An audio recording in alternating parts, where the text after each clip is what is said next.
Right now, a bill is sitting on the books with 4 specific provisions that directly affect your home, your living costs, and your future.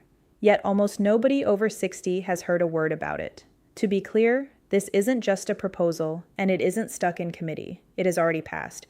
Those 4 provisions determine whether you can afford to stay in your home, whether your property holds its value, and whether your neighborhood changes in ways you never asked for. Parts of this law are moving right now, with strict deadlines running anywhere from 180 days to 5 years. So if you are 55, 65, or 75, this already applies to your life. Hey, I'm Lana Maines. I'm no expert, but I share financial information to help you protect and improve your quality of life. If that sounds useful, hit subscribe. I break down these exact topics every single week. The crisis this bill was built to address is actually far worse than most reporting admits. About 3 out of 4 adults over the age of 50 say they want to stay in their current homes as they age. That is the ideal preference, aging in place in the house and neighborhood they know, close to their doctors, keeping routines built up over decades. But the current system has made that preference nearly impossible for millions of people.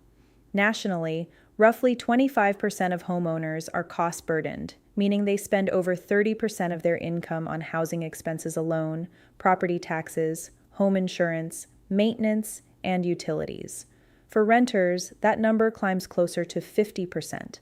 Half of all renters in this country are officially cost-burdened. When it comes to the housing shortage, news reporting gets sloppy fast, so let's be realistic about the numbers. You'll hear figures ranging anywhere from 1 million to 10 million homes short, depending on who is counting and what they factor in. The conservative estimates sit around 1 million. The higher numbers come from researchers who fold in shadow demand, suppressed household formation, and migration pressure.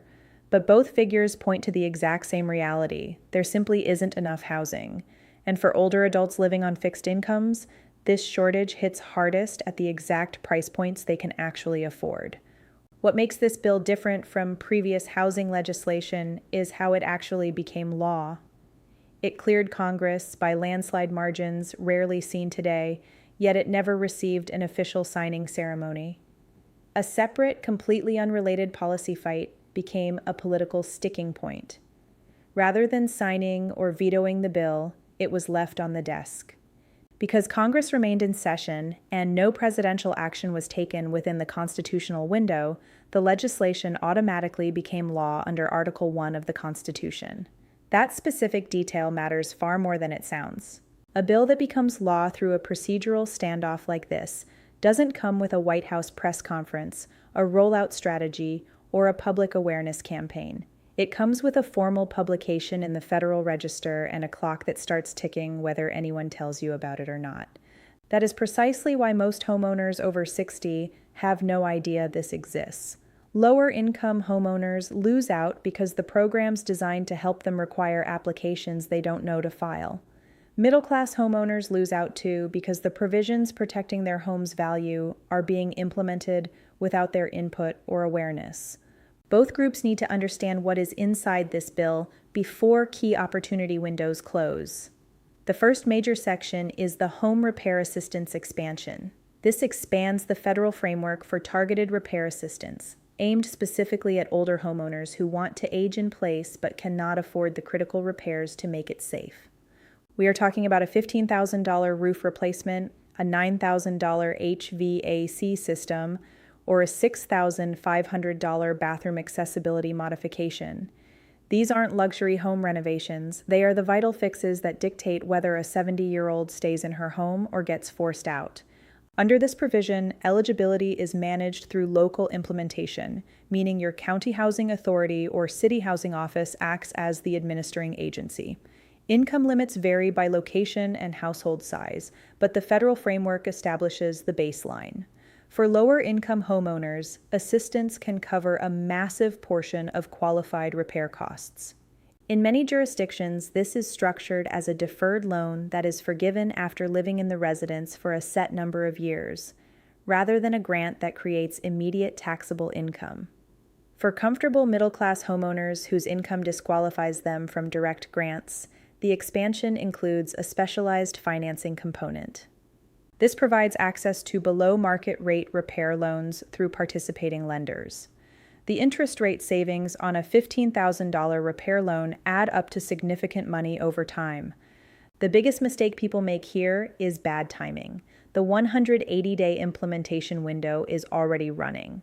Some county programs are already taking applications right now, while others are still setting up their intake process. Whoever calls their local county housing office in the next 30 days will find out if their local program is live. Whoever waits will likely discover that the funding allocation for their district has already been completely exhausted. Federal housing assistance operates on a first-come, first-served basis. The funds are not infinite, and once an allocation is spent, the program closes until the next budget cycle.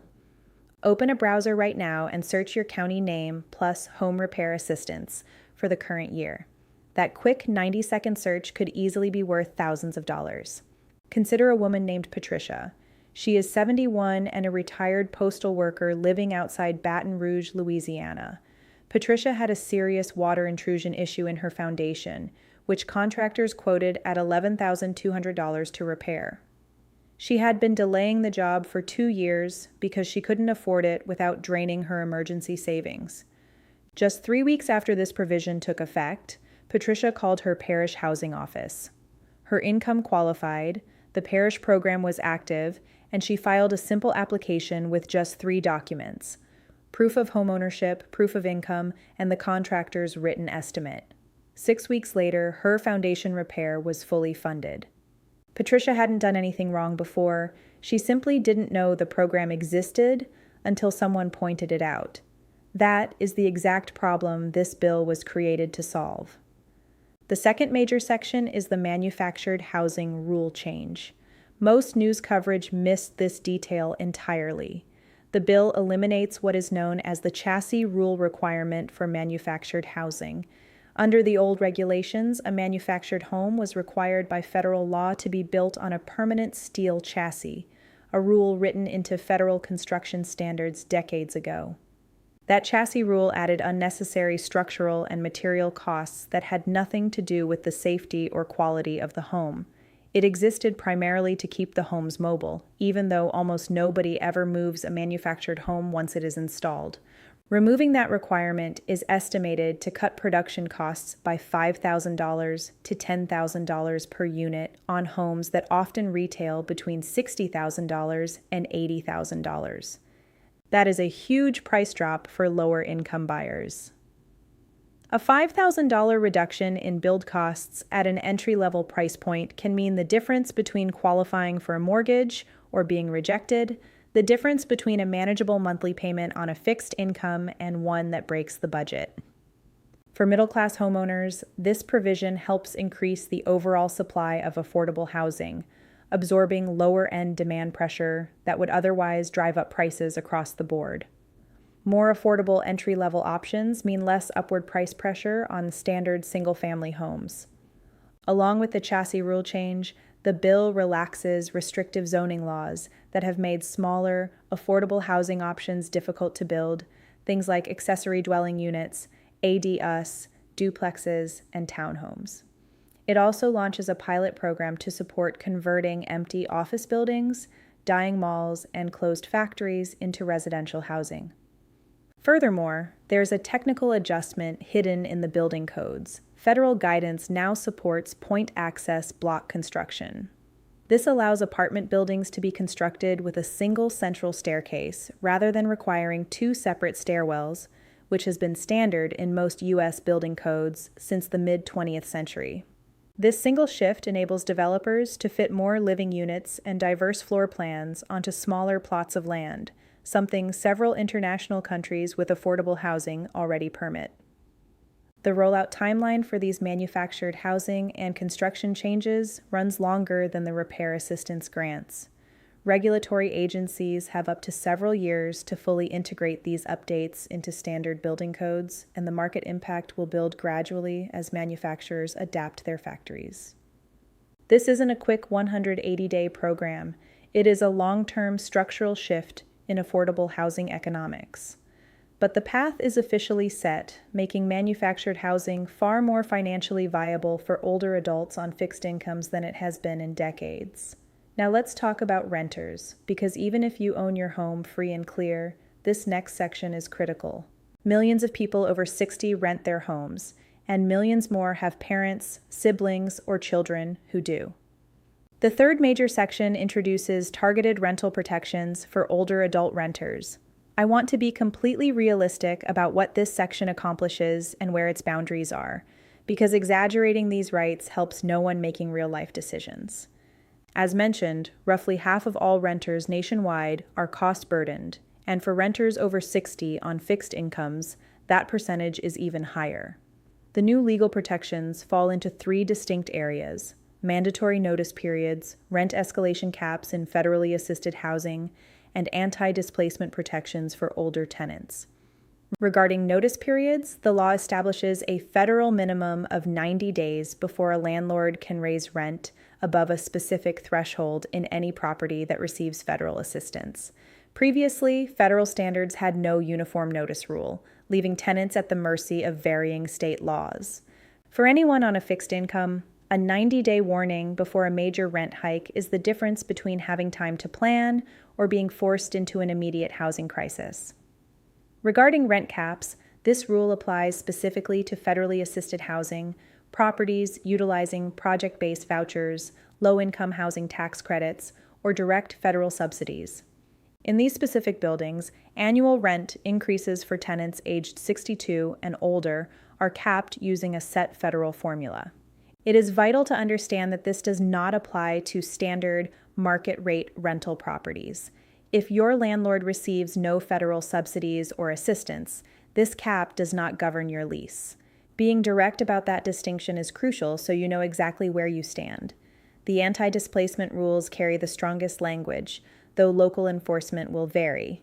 It grants protected legal status to long-term tenants over 62 living in covered properties who have consistently met their lease obligations. Evicting tenants through renovictions, building conversions, or property redevelopments now requires strict procedural compliance that didn't exist everywhere before. However, federal anti-displacement language simply creates a legal baseline. Whether that protection is actually enforced depends on whether the tenant knows the law exists, understands how to assert it, and can access the proper reporting process. The bill creates the legal right, but it does not provide automatic enforcement. There is also a smaller practical resource included, a new outreach channel tailored for tenants dealing with large corporate landlords, helping renters log formal disputes and violations. Truthfully, this channel doesn't come with brand new legal powers. It acts as a central complaint and routing hub, rather than a court with enforcement teeth. Still, if your landlord is a massive investment fund rather than an individual you can call, having a direct federal point of contact is a brand new tool that wasn't available before. The bill also instructs housing agencies to launch a national eviction helpline, giving tenants facing filing notices a dedicated resource to learn their rights before stepping into housing court unprepared. As I mentioned earlier, this bill passed through an unusual procedural route following a major political standoff.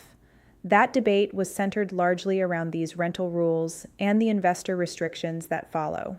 Critics argued that combining tenant protections with corporate investor limits amounted to government overreach into private real estate markets. The procedural path that allowed the bill to become law without a presidential signature is the exact reason these provisions survived intact, as proposed amendments that would have weakened them were never attached. The most controversial section of the entire bill is up next, and it directly influences what your home is worth. But before we get to that, I want to share something important. Most seniors are already eligible for various tax exemptions, local discounts, and property refunds, but they never end up claiming them. I have organized all of these opportunities into one easy resource, state by state, form by form, so you don't have to spend hours digging through confusing government websites.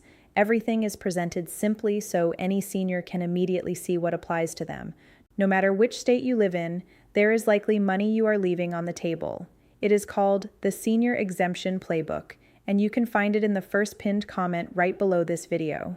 Just tap that link to get everything you need. Now, stay right here because this final section represents the biggest hidden threat to home values that most owners never see coming, and it is the main reason I created this video.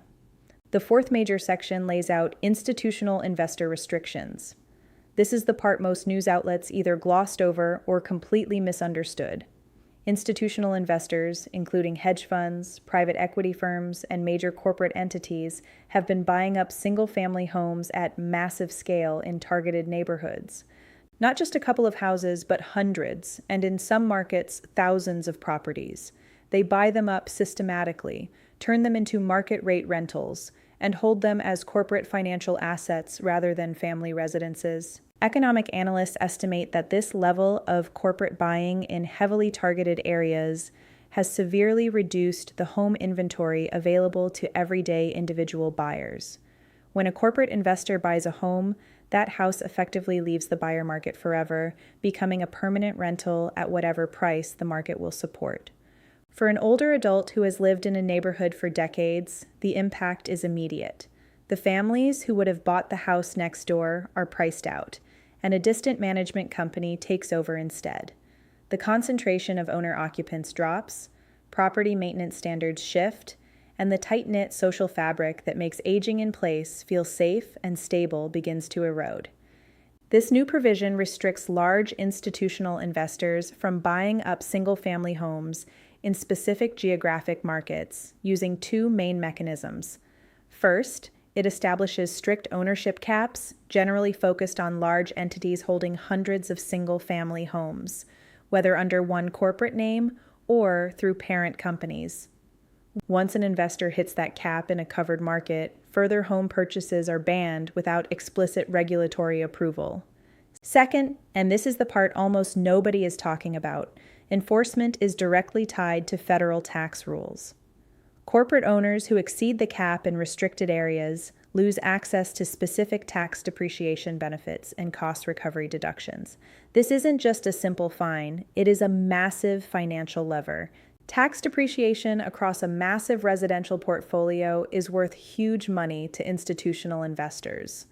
Taking those tax breaks away fundamentally changes the business model of corporate land buying in a way standard fines never could. On top of that, civil penalties for violating the rules are steep, calculated as either a hefty flat fee per violation or a percentage multiple of the home's purchase price, whichever is higher. It is important to clarify what this rule does not do. It does not force investment firms to sell off properties they already own. The limits apply strictly to future home purchases. There are also explicit exceptions written into the law. Corporate investors can still build new homes intended for direct sale, build-to-rent developments are exempt, renovate-to-rent projects qualify, and there is a specific exemption for 55-plus age-restricted communities. An earlier draft of this legislation would have forced build-to-rent developers to sell those homes to individual buyers after a set number of years, but that requirement was removed before final passage, a significant softening of the original proposal. Analysts also point out that large corporate landlords still own a relatively small percentage of total housing nationwide. However, in specific metropolitan areas, their market share is dramatically higher, with corporate-owned homes doubling or tripling in several cities over recent years. Therefore, the national impact of this rule will likely feel modest overall, but extremely concentrated in the specific regional markets where these investors focus. Critics across the board have pointed out a potential loophole. Groups of investors could theoretically split their holdings across multiple smaller subsidiary companies to stay under the ownership thresholds. Regulators are aware of this strategy and may move to close the loophole in future updates. For lower-income buyers, this law helps by reducing corporate competition for entry-level houses, leaving more inventory for individual families without prices being artificially bid up by Wall Street capital. For middle-class homeowners, the main benefit is neighborhood stability. Homes consistently retain better value in neighborhoods made up of long-term owners rather than streets turned into corporate rental blocks. Take a woman named Diane. She is 67 and a retired registered nurse living outside Phoenix, Arizona. Over an 18-month period, Diane watched 6 different homes on her street get purchased by the exact same corporate management company. The company immediately raised rents on all 6 properties to peak market rates. 4 of the families who had rented there for years couldn't afford the increases and had to move. The houses then sat vacant for weeks at a time between short-term tenants. In less than 2 years, Diane saw her long-standing neighborhood community disappear. Diane didn't do anything wrong, and her neighbors didn't either. That is simply what large-scale corporate buying does to streets where people plan to spend their retirement years. This provision is a direct legislative attempt to curb that exact trend. One important detail remains unresolved. A sub-provision of these investor restrictions is still being interpreted by federal regulatory agencies. Their final guidance will determine precisely how ownership caps are calculated when an investor's properties are split across multiple corporate entities. That specific calculation method will decide how much practical impact this law actually has in your local area. The moment that formal guidance is published, it will define the real-world enforcement strength of this rule where you live. Beyond those main 4 sections, there are a few additional pieces of this bill worth noting.